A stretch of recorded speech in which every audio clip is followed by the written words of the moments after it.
What is going on, everybody? Welcome back to the channel. Today is Thursday, November the 2nd, and we got 4 games on today's schedule. Nothing spectacular when I look at the matchups, but as usual, we're going to break each game down. We're going to go through our daily regimen and hopefully come up with some winning selections. Before we get started, guys, like the video, subscribe to the channel if you are new. I would greatly appreciate the support. And one last thing before we get started, guys, moving forward, I am going to be cutting the second daily video. I see that it hasn't gained too much traction, not much interest. So from this point forward, what I am going to do is I'm going to be posting my best bets on my Twitter, as you can see down below, at Pick'emNBABets, X, if you prefer the new X. Here's an example, guys. Yesterday, I posted my best bet of the day. I had a play on the Lakers here with the -3.5. They did need overtime to get the win and the cover. They did. It was a winning selection. Worked out well for us. What I'm also going to do, guys, is I'm also going to be posting a pinned comment at the bottom of this video when I get my best bet of the day. So if you guys are interested, you can always check back about an hour before tip-off and see what I got as my best bet of the day. And with all that now out of the way, let's take a look at today's games and see if we can come up with some winners. Let's go. In our first game of the night, we got Toronto and Philly taking on the Sixers. Sixers 8.5-point home favorites. I had them favored by 7.5. Toronto, let's talk about them first. 2-3 so far in their first 5 games. They were in action last night at home. This is going to be a second night of a back-to-back for the Raptors. They were at home against the Bucks. Came out the gates like gangbusters, guys. Came out firing on all cylinders. Took a huge 20-point lead to start. Never looked back. Just a dominant performance by Toronto. A bounce back win for them. They suffered a bad loss in their previous one against the Blazers. The Blazers coming in on a back-to-back. The Raptors played down to the competition, lost. Yesterday, the Bucks came in. They did the job, guys. A big 19-point win for the Raptors.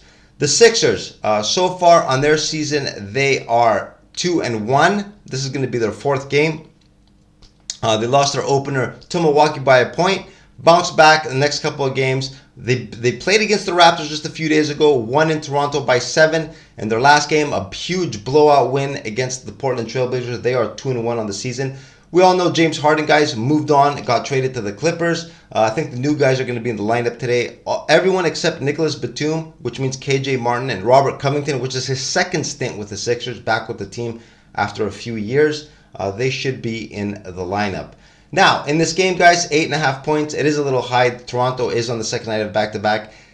The past couple of seasons, Toronto has played them well in Philly. They have kept the games fairly competitive. This 8.5-point line, I would be leaning towards a play over there, but I think I'm going to be going with a total play here. I kind of like the under 215.5. Second night of back-to-back for Toronto.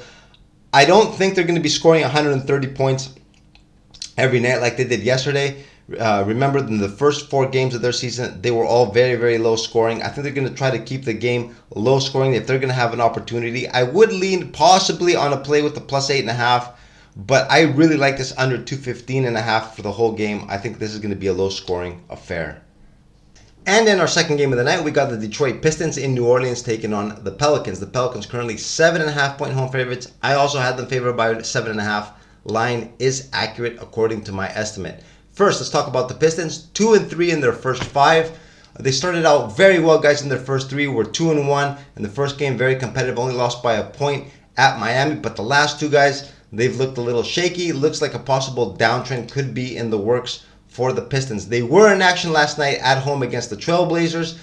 They did have a lead early in that game. The second half, Portland made a late surge, won that game by 9 at the end. The Pistons 2-3. They do have a couple of injury concerns. Alec Burks, the rotation player off the bench, very important player, and Jalen Duren, their starting big man, were not in action yesterday. They are listed as questionable for today. A couple of very important players. We have to monitor their status. The Pelicans 3-1 to start their season. They bounced back after that horrible blowout loss at home to the Golden State Warriors. They bounced back yesterday with a nice win at Oklahoma City. They fell behind in the score by 19 in the first quarter in yesterday's game, but worked their way back into the ball game. Took the lead, held on at the end, even though Oklahoma City did make a late push to try to get that game. New Orleans fended them off, kept the win 3-1 so far in their season. Brandon Ingram has missed the last two. He missed last night's game. He also missed the game against the Warriors. He's listed as questionable for today. We got to see if he's going to be in or out. Now, guys, in this ball game between these two teams, I think the Pelicans, of course, do have the advantage. They're at home. Both teams are on a back-to-back. I think especially if Duren and Burks don't come back, that will weaken the Pistons quite a bit. I'm liking the Pelicans here with the -7.5. Let's take a shot over here. I think they could win this game running away. They are the better team. They got the better players. Even with Brandon Ingram out, I think they have more quality on their roster. Let's take the Pelicans with the -7.5. And in our next game, we got the Orlando Magic in Utah taking on the Jazz. The Magic, currently 1.5-point road favorites. I had them as 2-point dogs. We see my line estimate, guys. I had Utah as favored. The books had other ideas. Let's take a look at the details of this game. First, let's talk about the Orlando Magic. 2-2 for them to start their season. Won their first two, lost their last two, the back-to-back set in LA against the Lakers and the Clippers. Overall, though, have been playing very well. On the injury report, I see it's clean. Nothing new for the Magic. Everyone should be available.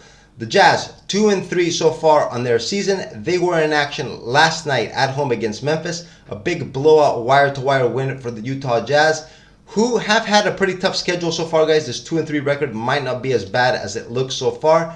They are playing well. They are a team rebuilding. But I like what they're doing in Utah, guys. A very promising future for the Jazz. Now, in this ball game, guys, why are the Orlando Magic favored by 1.5? I had to dig a little deeper. I saw historically the Magic don't play well in Salt Lake City. Utah has had their number, which does make this line a little strange in my opinion. I understand the back-to-back angle for Utah, but there's no travel involved. It was an easy game. The starters didn't log in too many minutes. I don't know, guys. The books are trying to tell us something here. I'm going to follow their lead. I'm going to take Orlando here. I'm going to take them on the money line, though. Don't want to get hooked with no 1-point win. This game could be close, but I think Orlando could squeeze out a W here. I'm going to be taking them here with the money line. Orlando, money line, my pick in this game. And in our last game of the night, we got the San Antonio Spurs in Phoenix taking on the Suns. The Suns currently 7.5-point home favorites. I had them favored by 8. These two teams, guys, matched up against each other just a couple nights ago. Same arena, same teams. The San Antonio Spurs squeezed out a 1-point win in that ball game, in a game that Phoenix controlled pretty much 95% of it. But at the end, San Antonio made a late surge. And in the final seconds of the game, even though Phoenix had the ball and a 1-point lead, they inbounded it to Kevin Durant. He got swarmed by 3 San Antonio players. Keldon Johnson came from behind, stole the ball, drove in, made a layup, and that was it. It was curtains for the Phoenix Suns. A devastating 1-point loss. Now, in this ball game, guys, 7.5 points we see here for Phoenix. On the injury report, Devin Booker is listed as questionable. Bradley Beal was listed as questionable yesterday. He is now listed as out. He's not going to make his debut quite just yet.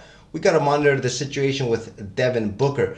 Now, the Suns obviously vulnerable without Devin Booker. The Spurs, Dr. Jekyll and Mr. Hyde, a team that is rebuilding. You never know what you're going to get with San Antonio. They could play great and they could also play very badly. You just don't know what you're going to get. In this ballgame, how am I going to approach it? What I'm going to do is I'm going to look for a play here on the under. Even though these two teams scored 229 combined in the last ball game, both teams shot lights out. 38% for San Antonio from 3, 47% overall. The Suns, 50% from the floor, 46% from 3. I don't know if they'll be able to repeat these percentages. They shot that well and still only scored around 5. They scored 5.5 points, less than what the number is today. Like I said, I'm not that high on the supporting cast, the Phoenix Suns supporting cast. And we see some of these players. Eric Gordon had another 20-point game. Nurkic, 12. Grayson Allen, 19. These guys put up big numbers. I don't know if they can do this consistently. I'm going to be taking a play here with the under. I think it has a pretty good shot at coming through in this game. And this is what I got for you guys today on this Thursday, November the 2nd. A 4-game schedule. Like I said, nothing too attractive. But we are disciplined. We go through our daily regimen every day. We did analysis, got our picks on all these games. Let's see what happens. Guys, like I mentioned at the beginning of the video, unfortunately, I am cutting the second video of the day. Like I said, it hasn't gotten that much interest. So what I am going to do is I'm going to be posting my plays on my Twitter down here, my X, Pick'em NBA Bets, if you guys want to give me a follow there. Or if you prefer YouTube, I am going to be posting a comment about an hour before tip-off, a pinned comment with my best bet of the day. Just check back on this video right here and you'll see what I like for today. And that's it. I'm going to cut the video right here. Guys, good luck on your plays and I will see you in tomorrow's video. Have a good one. Later.